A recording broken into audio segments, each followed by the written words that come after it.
Assalamualaikum warahmatullahi wabarakatuh.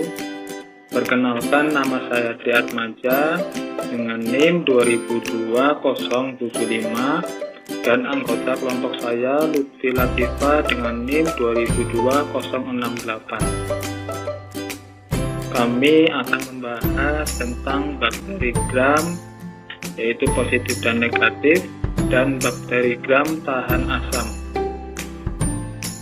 Mata kuliah mikrobiologi dan parasitologi dengan dosen pengampu Rizky Nifsi Ramdini, Magister Sains.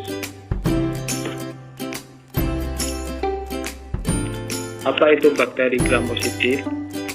Bakteri gram positif adalah bakteri yang mempertahankan zat warna kristal violet sewaktu proses pewarnaan gram, sehingga akan berwarna biru atau ungu di bawah mikroskop. Bakteri gram negatif adalah bakteri gram dengan warna merah atau merah muda. Perbedaan keduanya didasarkan pada perbedaan struktur dinding, yaitu dinding sel yang berbeda dan dapat dinyatakan oleh prosedur pewarnaan gram.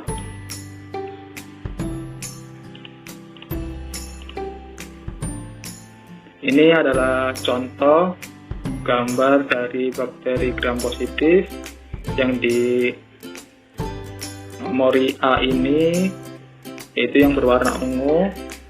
Kemudian yang B ini adalah bakteri gram negatif yang berwarna merah. Pada tahun 1884, seorang dokter yang bernama Hans Christian Gram yang berasal dari Jerman dengan mengembangkan teknik untuk dapat membedakan jenis bakteri yang didasarkan dari ketebalan lapisan peptidoglikan pada dinding sel dengan sistem pewarnaan. Bakteri ini diwarna dengan zat warna violet dan yodium yang kemudian dibilas atau dicuci dengan alkohol dan diwarnai sekali lagi dengan warna merah. Apabila bakteri ini menunjukkan warna ungu, maka dikelompokkan pada jenis bakteri gram positif. Dan bila bakteri menunjukkan warna merah, maka dikelompokkan pada jenis bakteri gram yang negatif. Selanjutnya, bakteri gram yang positif sendiri dibedakan menjadi dua lagi, yaitu bakteri yang gram positif yang merugikan, terus yang kedua ada bakteri gram positif yang menguntungkan. Bakteri gram positif yang menguntungkan, ini adalah contoh gambarnya. Ini yang pertama, yang kedua, dan yang ketiga. Bakteri positif yang menguntungkan adalah bakteri positif yang dapat dimanfaatkan juga tidak membahayakan, contohnya Micrococcai. Spesies dari famili ini adalah gram positif, tidak berspora, bersifat katalase positif yang dapat tersusun secara tunggal, berpasangan, tetrat atau kelompok kecil. Dua genus yang penting dalam bahan pangan adalah Micrococcus dan Staphylococcus. Micrococci ini tersebar luas di alam bergabung dengan tanah, permukaan air, tanaman, dan hewan. Walaupun bakteri ini merupakan pencemar bahan pangan segar, tetapi jarang menjadi sebab utama kerusakan karena tidak mampu bersaing dengan jenis bakteri yang lebih cepat tumbuh, seperti kelompok Pseudomonaceae, Enterobacteriae, dan Bacilliae. Tetapi jenis bakteri ini sedikit lebih tahan terhadap tekanan lingkungan, seperti suhu, gram, dan kekeringan, jika dibandingkan dengan jenis bakteri lain, dan oleh karena itu masih dapat hidup setelah pengolahan dan berperan nyata dalam kerusakan beberapa makanan olahan seperti susu yang telah dipasteurisasi, daging, dan sayur asin. Selanjutnya, hasil prosedur pemeriksaan gram positif. Yang pertama, mempunyai sitoplasma lipid atau membran lipid sitoplasma. Yang kedua, lapisan peptidoglikan yang tebal. Komponen utama dinding sel bakteri yang bersifat kaku dan bertanggung jawab untuk menjaga integritas sel serta menentukan bentuknya.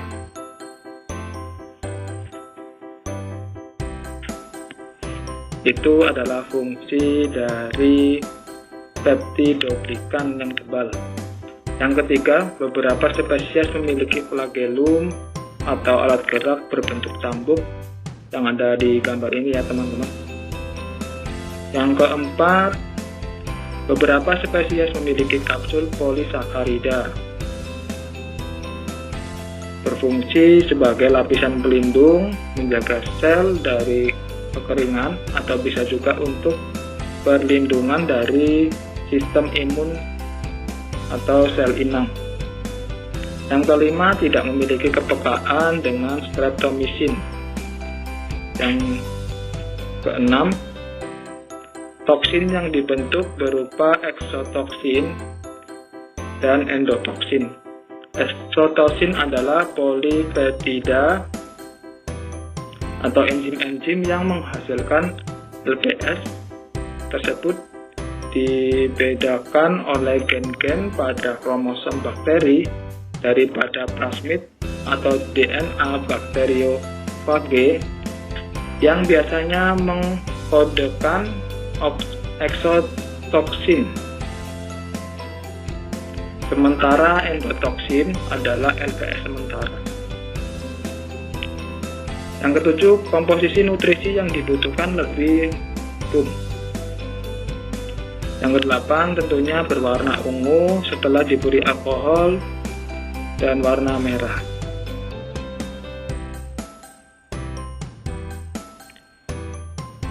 Selanjutnya, bakteri gram positif yang merugikan. Ini adalah contoh gambar-gambarnya ya.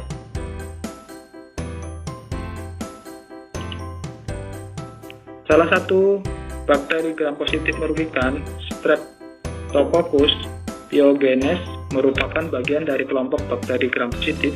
Bakteri ini digolongkan sebagai bakteri yang merugikan manusia karena dapat menyebabkan berbagai penyakit seperti faringitis, infeksi jaringan lunak seperti impetigo, erypelas, dan selulitis. Ini adalah contoh gambar bakteri gram negatif ya.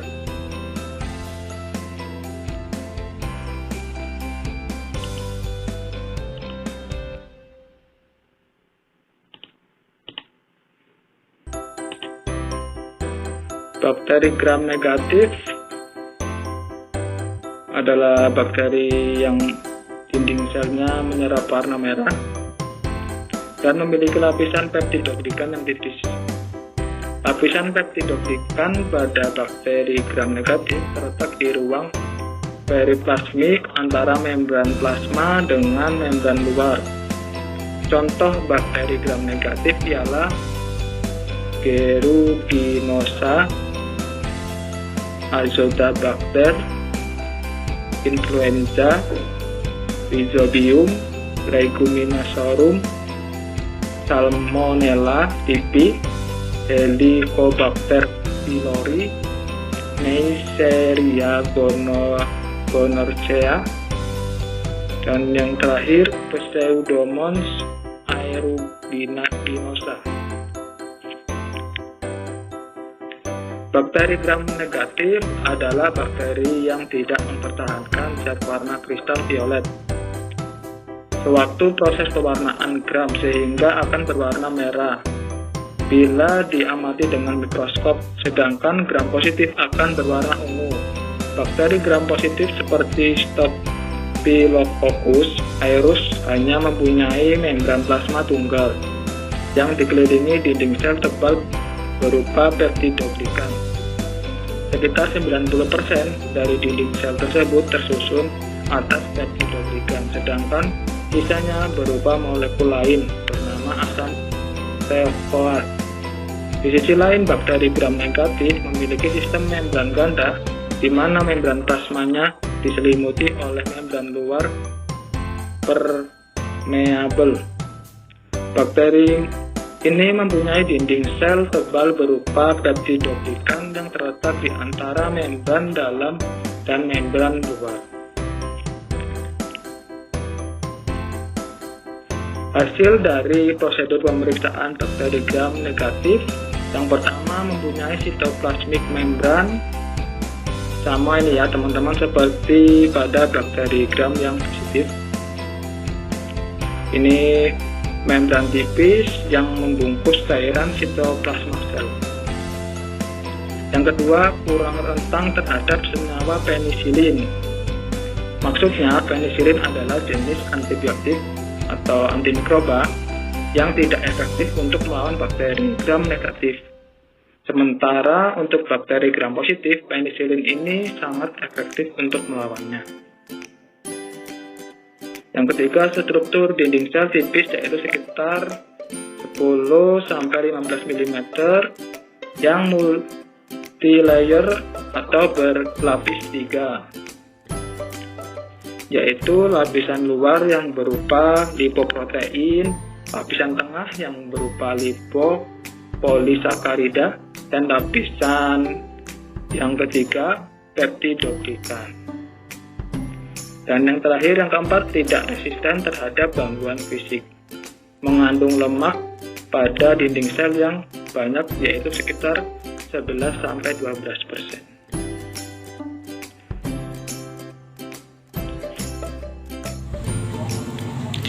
Assalamualaikum warahmatullahi wabarakatuh. Saya Lutfi Latifah dari kelas reguler dengan NIM 2002068 ingin menjelaskan terkait bakteri tahan asam. Sebelumnya, bakteri tahan asam sendiri adalah suatu bakteri yang telah dilakukan proses pewarnaannya dengan berbagai zat warna secara permanen, dan dia memiliki sifat asam atau alkohol. Selain itu juga, bakteri tahan asam ini bisa disebut dengan bakteri yang sangat berlebihan lemaknya. Oleh sebab itu, dalam pewarnaan tidak dapat sembarangan dipengaruhi oleh reaksi pewarna lainnya. Kemudian, bakteri tahan asam bisa diamati dengan teknik pewarnaan Gill-Neilson atau juga sputum. Sputum sendiri itu adalah dengan cara skrit paru-paru atau pengambilan ludah dan dahak. Sputum sendiri itu terbagi menjadi 3, yaitu sputum pagi, spot sputum, dan collection sputum. Sputum pagi adalah sputum yang diambil pagi-pagi dari seorang yang mempunyai penyakit itu. Yang kedua, spot sputum. Spot sputum adalah sputum yang diambil dari dalam waktu itu juga ketika pemeriksaan. Kemudian collection sputum. Collection sputum adalah sputum atau dahak yang dikeluarkan dan ditampung selama 24 jam. Dan cara penyimpan sputum ini bisa disimpan dalam lemari es selama 1 minggu. Kemudian pengambilan dahak dengan metode bronchoscopy, walaupun jarang beresiko, dia juga bisa menimbulkan alergi terhadap obat bius atau obat tidur. Kemudian jantungnya tidak teratur, otot saluran pernapasan, dan kemudian jaringan paru-parunya bocor. Setelah itu, cara pengecetan tahan asam, yaitu pertama, pemberian cat utama dengan fusin yaitu dengan warna merah. Yang kedua, pengintensifan cat utama, panaskan pada penangas air suhu 90 derajat Celcius. Yang ketiga, penyucian atau disebut juga dengan dekolorisasi, yaitu dengan lar alkohol asam, alkohol 90% plus HCl 5-10%. Yang keempat atau yang terakhir adalah yaitu dengan cara pemberian cat penutup atau cat lawan, biasanya dengan methylene blue atau berlian hijau. Pengecetan gel Nelson bisa dengan bakteri dari genus Mycobacterium, M. tuberculosis, dan M. lepra. Selnya itu dilapisi dengan lilin, bersifat gram positif tapi sangat sukar dicat. Dan kemudian di PPT itu bisa dilihat juga ada prosedur pemeriksaan bakteri tan asam. Ya, bisa diamati sendiri. Mungkin cukup sekian dari saya, dari penjelasan saya. Saya mohon maaf jika ada kekurangan.